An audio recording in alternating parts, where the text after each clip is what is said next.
Awesome! Yes! It was amazing. Blood's pumping, people. That was some Rychi. It's Rychi. I don't know. That's the That best. is genius. best I I need to become got. a disciple of Rychi.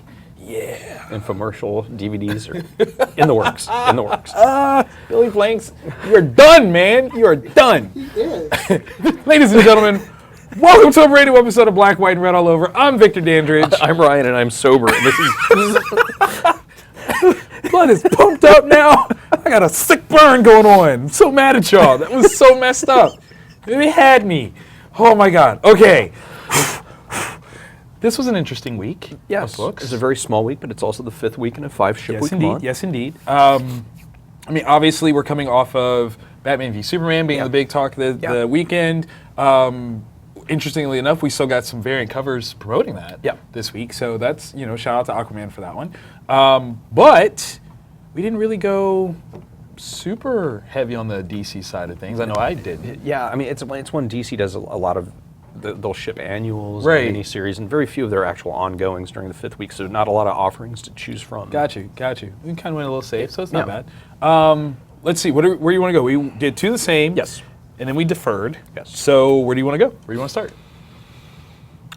Ooh, that's a toughie. Because we can I mean, there's a lot of stuff to talk about on... Yes. Yeah. Yes. We can start with the differences. You want to start with the differences? Let's start with the differences. Yeah. I'll let you go first. It's your shop, your home. Bring it on. Let's go. Yes, you can't try finding that online. So, I went with Cap. Okay. Sam Wilson Cap. Okay. But the story is very Steve Rogers Cap centric. I mean, which it's an anniversary of him, but What is he, 75 now? yeah. He's at the 75 mark? Yeah. Good job. You look good, Steve. So, Good. and it's kind of retrospective that they do a pretty good job of weaving it into the Avengers standoff story arc that's going on. It's pretty typical action. There's a character that makes a return that I wasn't expecting. Really? So that was pretty cool. In the current story Yes. stuff. Okay. All right. Yeah, and we got upcoming. There's Steve Rogers Captain America #1, which is coming out here pretty soon, and a lot of people are questioning how is old Cap going to become young Cap again? Okay. They answer that question. Oh. in this. So this is that moment. Yeah. This is Okay. Okay. So that does All it. right. They've got a couple backup stories that are actually pretty interesting. Like Nice. there's one by Tim Sale, which is in a few pages already infinitely better than Captain America Blue, which white. It was Captain America white. Yeah, Spider-Man Blue, Daredevil yellow, a whole gray. Yes, Yeah. it was. Yeah, But I was blue because of that Cap story. Wasn't that good? It was very, very, very sad face. But that's really good. Okay. Actually, all of the little 5-10 page backstories in there. Okay. Are really solid. So Nice. I definitely, if you're curious how they're going to get Steve Rogers back with the Shield, that answers that. And Okay. if you want to read some cool Tim Sale stuff, okay, so the people I would kill to get a hold of what Cap does in that story. Really? Yeah. Okay. Yeah. All right. And now JLA. Right, you set that bar high. Jeez. All right, so we're still in the Hitchy Poo JLA piece. This is issue 8, I believe, and it's still widescreen dynamics here. I mean, we start off. There's a preview on Comic Book Resources that showcases Soups going up against Rao, and it's heavy. There's some fighters going on in there. It's kind of funny. I think maybe this one post, Batman v Superman might resonate with some folks a little bit. Yeah. You see the scale and power that's being used here, and some of the different parts and pieces of this Justice League working together. Yeah. They use Cyborg in a big bad way. I'm still not 100% sure I can okay with accept him, this. man. I'm judging. I'm sorry. I'm judging. It's just you got one black dude on the team, and I'm still but he's Cyborg though. I mean, he's cool. I mean, But he's not. I'd rather have Jon Stewart. I'm sorry, okay? I'm gonna keep it 100. If you gotta pick one dude to represent, let it be the guy with the greatest weapon in the universe. Yeah. I digress. Visually speaking, brilliant. Again, as I've said before in the previous issues, Hitch can write, Yeah, and there's not a lot of switch hitters like that. Yeah, no, but he's got some punch. He's got solid dialogue.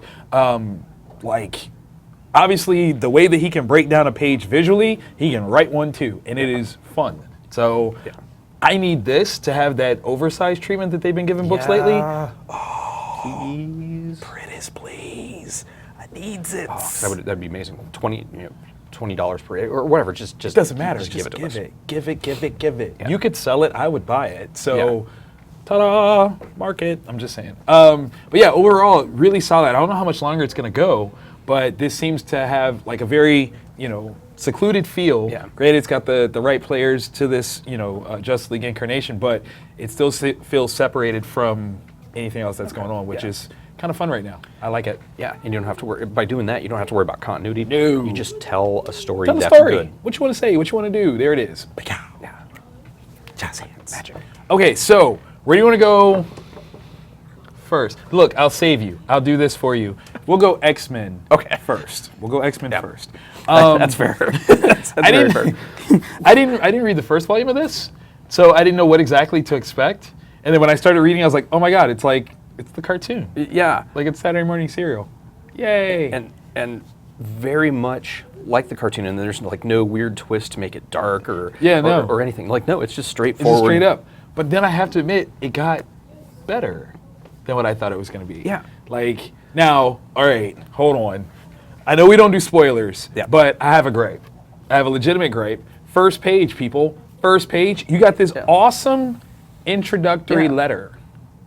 And it's signed by Henry McCoy, Charles Francis Xavier, and then Storm. Like, y'all don't know her name? Yeah, she's got a name. She does have a name. And I get that you have her listed as field leader. However, Storm is not a legal name. Like, you can't be like, oh, I'm field leader Storm. That's good. No, it's a Roro Monroe. Yeah. Okay? Like... Yeah, and once you pointed that out, is when I got to reading the book. I saw it. I just couldn't. I could Like you can't not see that. How could, I mean, Henry McCoy. You can say Henry McCoy, but you can't say Aurora Monroe. Yeah. Say that three times fast. Aurora Monroe. Yeah. Next time, don't make me. Don't make me. Okay. He will. That's all I'm saying. He will. But generally speaking, it was fun. though. It really was. Yeah. Is it really the only thing it lacked was them playing softball or basketball? Aside from that, it was perfect. Perfect. That's such a good point. Yes. Yeah, but it just straight through. Like there was like the walls getting broke through from the one thing, and then class getting disrupted. There's the beginnings of young romance. I mean, it's so cool. And then the classic end of the episode bad guy. Yeah, which is fantastic. You're right though. It's almost like it almost takes what the '90s show had and just boosts it because they didn't have a student body there. So this one is really fun, and then it's also like a who's who of '90s X-Men stuff. Yeah, it really is. It's so much like that. The combination of the Jim Lee run of X-Men and then that show. Like there were a couple moments where I heard the theme song. Me too. And it was just like it took me back. Yeah. So that was fun. That was a lot of fun. I certainly enjoyed it. Far more so than I thought I was gonna. I thought it was gonna be like, oh man, here we go. No, I was the same way. I was like, I begrudgingly picked it up. Right. And then I was very pleasantly surprised with it, which I enjoy those kind of things as opposed to being like reaffirmed like, it was a bad call. Like, yep. And you know who we would have had to blame for that? Hank, because Hank suggested it. Yeah. But you dodged the bullet there, sir. Good job this week, Hank. Good job. All right, now, before we continue, allow me to do a quick deputization. Hot sauce. Okay, so we have this book, Power Lines. Yeah. Ryan was afraid that he was ill-equipped to converse about it. I have now deputized him in the holy sacred matrimony of hot sauce. He's allowed. Okay, so what were your thoughts, sir? There were moments of interest. My concern was every one of the characters, for the most part, was a stereotype. Yes. A very hard one. This one is a new piece from Jimmy Robinson through Image Comics via Shadowline. And it seems as though we are dealing with an ancient power that's affecting modern citizens. But the initial showcase for some of these people is very hard stereotypes. They're not round characters. Right. They're not fleshed out. They're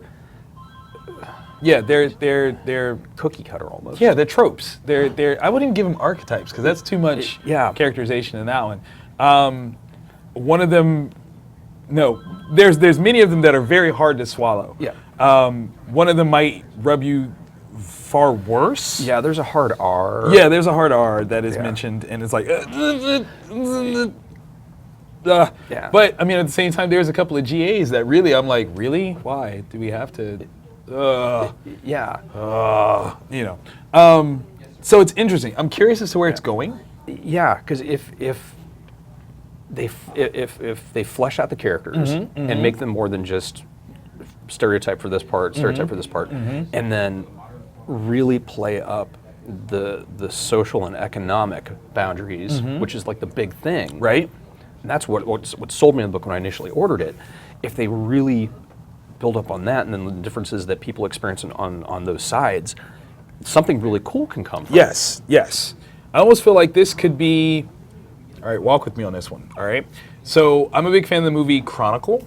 Okay. And I feel like this could be a comic book version of such, but we're going to have to really pull some characters out of this one. So, Jimmy, I don't think we've ever met before. Hopefully I'll see you on the con circuit, but I do hope that you have something really cool planned for this because there is a lot of potential here. Yeah. Certainly. So, the feel to me is honestly, there were a string of black comics in the mid-90s that came out, and it feels like this is a step above them. Okay. Like a lot of them, they were black characters for black's sake.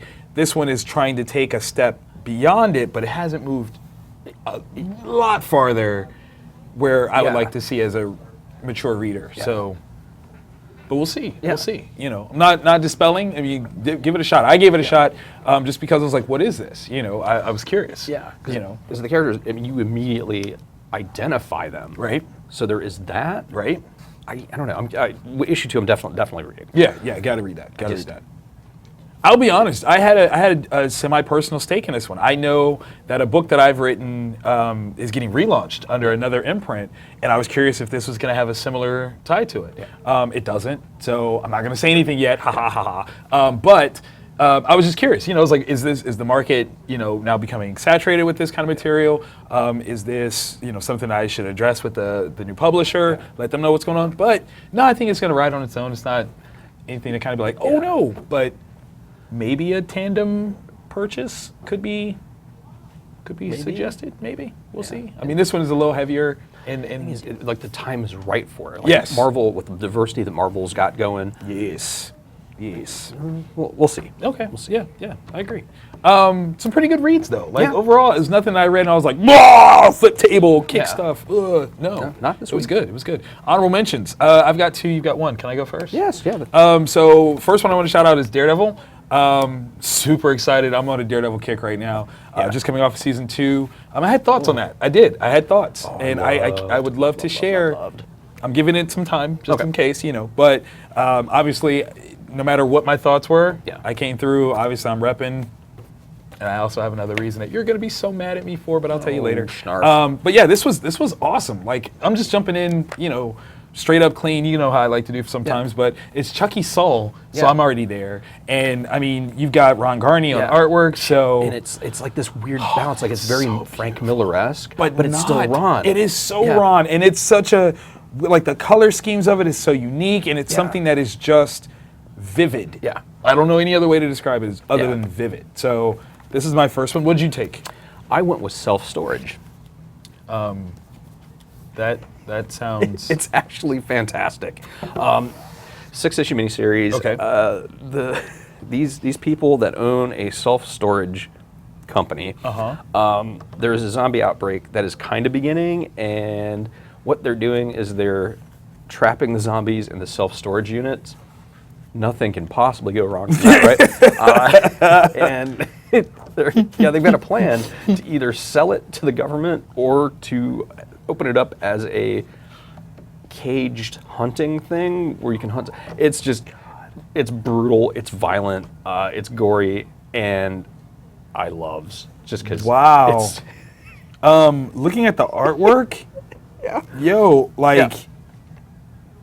Charlie Adlard better watch his back, yo. Like this is. If you guys are fans of The Walking Dead, y'all need to be checking this out. Art-wise, like it's very reminiscent. No. And it does happen to that character. And it's so sad when it happens. Okay. Yeah. So, Okay, I'm so sorry. if anybody Sorry. looking for Walking Dead, but want something a little bit more gory, self-storage is there for you. Self-storage. Wow. Let's go to a lighter place. I took on Moon Girl and Devil Dinosaur. Oh my God, man. Yeah, it's pretty brutal. Pretty brutal. It was. Keeping up with the whole Saturday morning cartoon feel, this book is phenomenal, okay? Like, I've enjoyed this one. I went back, I bought all of the previous 4 issues. I've shared them with my daughter. I've had to hide them from her so I can, maintain their safety, because she's like, I want to read them. I'm like, you want to destroy. And she's like, no, read it. I can definitely see some Moon Girl cosplay in her future, and I'm going to have to run around in a red Tyrannosaurus Rex suit. Please, to God, to make happen. I mean, I'm not guaranteeing, but I'm fairly certain that's probably going to happen. So, yeah. And Moon Girl Double Dinosaur is amazing. It really is, though. It fits from kids up to tweens really, really well. It's wholesome. It's smart. With the main character being a female, and not like in a way like they're shoehorning in, like, no, here, seriously, there's a book for girls. It's natural. organic. It's It natural. works. I'm a grown man, and I love this series. So, yeah, call it what you will. This is really good. Yeah. They do a really good job of not explaining a whole lot. They just say, this is what it is, now go. And that's really cool. I think that it treats the younger reading audience with a sense of maturity that says, you'll be able to put it together. Yeah. Don't even worry, just read and enjoy. And that's something that's really nice in comics these days. Yeah. I really like it sometimes when they're like, let's not try to beat you over the head with the facts. Yeah. Let's just enjoy some You're fun. smart. You're an intelligent human being. Right. That's why you picked up the book in the first place. What? Yeah. You guys got anything going on this weekend? This weekend, we're doing a pre-release for the new Magic set, Shadows over Innistrad, and then the week following, we have a premium 2K event at the shop. But I think you've got stuff going on this weekend. I do. This weekend, people, at table A20, Wizard World St. Louis, where I am going to probably give up something major in order to meet Mr. Charlie Cox, the Daredevil. Nice. And potentially John Bernthal himself, the Punisher. Oh yeah. That's like an actual me geeking out. Yeah, that's right. You see what I'm saying? And Foggy's going to be there as well. What? Now, I tell you what, if y'all had Claire the Night Nurse, shut it down. I'm not coming home, I'm just saying. But she's not going to be there. Rosie's not going to be there this time. But I hope to hang out with those guys, take some pics, shout out. Maybe I could get them to say something nice about the show. That would be amazing. Yes. So, that might happen. There's that. I do believe the doctors are going to be in town. So both Matt Smith and David Tennant are going to be there. So if you're in the St. Louis region and you're not going, I don't know what's wrong with you. Find the funds. Figure it out. Sell plasma. Call me. Blood. Whatever. Children.